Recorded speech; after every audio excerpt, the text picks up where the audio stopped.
Hey everybody, I'm Drew. Welcome back to the channel. Today I'm going to show you a few pickups and a thank you for a mail day from a fellow YouTuber that was unexpected. Swung down to my local card shop and picked up this Jim Bunning.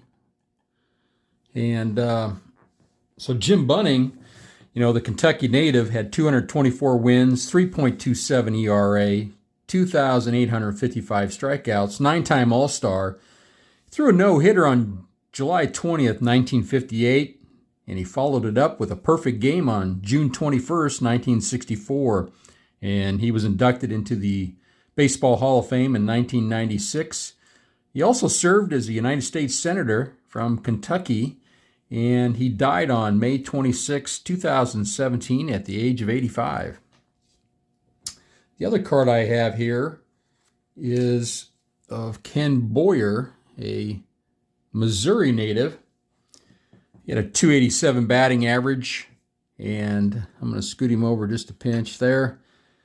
282 home runs. In fact, if memory serves correctly, only one other player had more than 250 home runs at the time of his retirement, and I believe that was Eddie Matthews. Over 1,100 RBI, 11-time All-Star, which tells me he was one of the best third basemen of his time. 1964, a World Series winner. Won the MVP in the National League in 1964. 5-time Gold Gloves. He was the first player to hit a cycle with a walk-off home run. Thought that was interesting. Cancer took his life on September 7th, 1982, at the young age of 51. Ken Boyer, I've often said, as a guy that I think should be in the Hall of Fame, so hopefully that happens one day for him. And recently, I got to attend the Nebraska Baseball Hall of Fame, and on that day, Joba Chamberlain was being inducted. Joba Chamberlain had a 3.81 ERA. He had won that World Series with the Yankees in 2009, and he put that on there for me.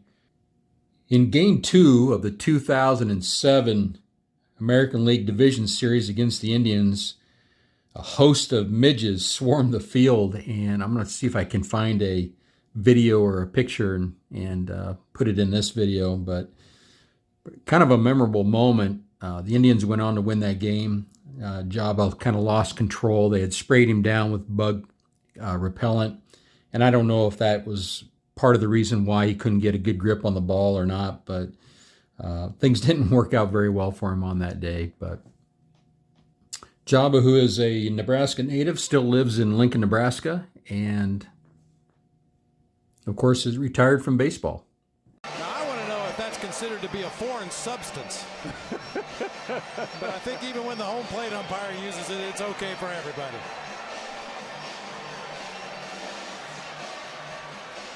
See, Joba didn't want to get that stuff on his pitching hands up. That's probably why Lance Diaz was out there, to make sure. And so they'll spread the bug spray all around the infield. Brilliant in the 7th. Pestered in the 8th. I think pestered's a good word.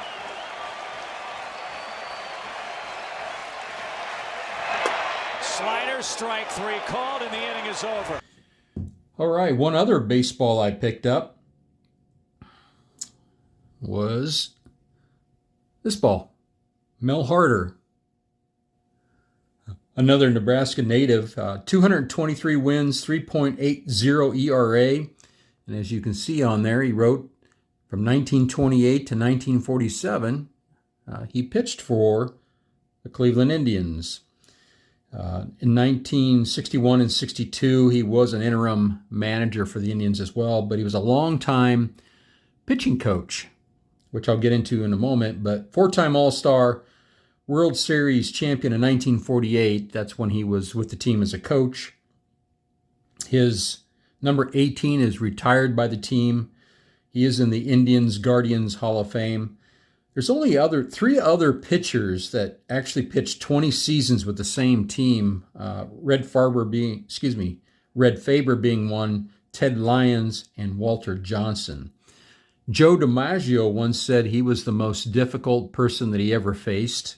And Hank Greenberg had him in his top 5 as the toughest pitchers that he had ever faced in his career. He converted Bob Lemon from an infielder to a pitcher, and he taught Early Wynn how to throw a curveball and a changeup, and it really changed his career. He was a fine, fine pitching coach with the Indians. Although he doesn't get any mention or consideration for the Hall of Fame, I sometimes wonder if his statistics and his efforts and contributions to the Indians as a pitching coach wouldn't warrant some discussion. All right, moving on to that thank you from a fellow YouTuber. And here's the letter. And it's from Topher, the Cincinnati kid, and he put a little package together for me. And one of the things that he gave me is, it'd be my first ever starting lineup. I didn't collect these at all. So 1999 baseball, it says on it, and it's Darren Erstad, who, I want to scoot that back a little bit, but who doesn't live that far from me, actually. Topher goes on to say the rest of these cards are either of the Oakland A's, Nebraskans, or a pitcher that should have gotten into the Hall of Fame this year. Sorry, Tommy John. Yeah, he's probably heard me on several occasions talk about Tommy John, who I believe, I thought he was going to be a slam dunk this year, but apparently nobody else thought that. And so here are some cards. And to finish out the letter, it says, here's a 1964 Topps Veda Pinson. And here's that card. Let me get that glare out of the way. And he says he thought this might help my run in our future Showcase Showdown video. Ha ha. Well, he's trying to talk a little smack, but what he didn't know is I've already got that card and a 5. But yeah, we're going to have that Showcase Showdown. So he and I are both collecting Veda Pinsons, hoping to get the whole run. And when we do, we'll square off. Okay, Topher? A few other cards here. I did not have this card. Sal Bando, Bert Campaneris, and Danny Cater. I did not have that one, so that's cool. Really appreciate that. Here's the back of that. And, Sal Bando and Bert Campaneris were a couple of my favorite players, so I'm a little surprised I didn't have that card. And so speaking of Bert Campaneris, here's another one from Topher. And if you haven't had a chance to look up Campaneris' career, you should. This guy played every single position on the field, including pitcher, during a game. And he threw right-handed and left-handed. And the aforementioned Tommy John, who was actually coached by and developed by Mel Harder as well, along with other, I should have probably mentioned, there were so many other pitchers that he helped develop, including Louis Tiant, and Sam McDowell comes to mind.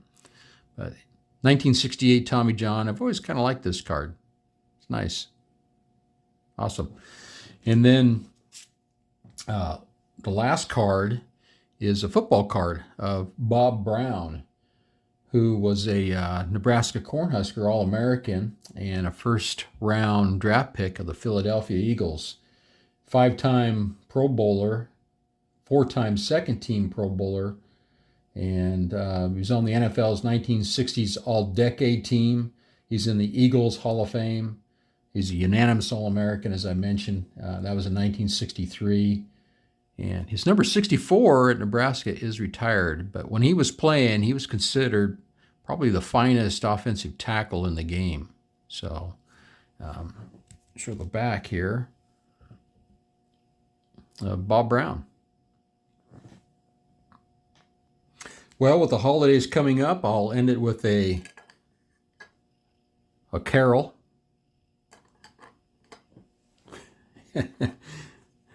And with Rudolph. So hopefully you guys all have a great holiday season and keep growing your collection, card farmers. Thanks for tuning in.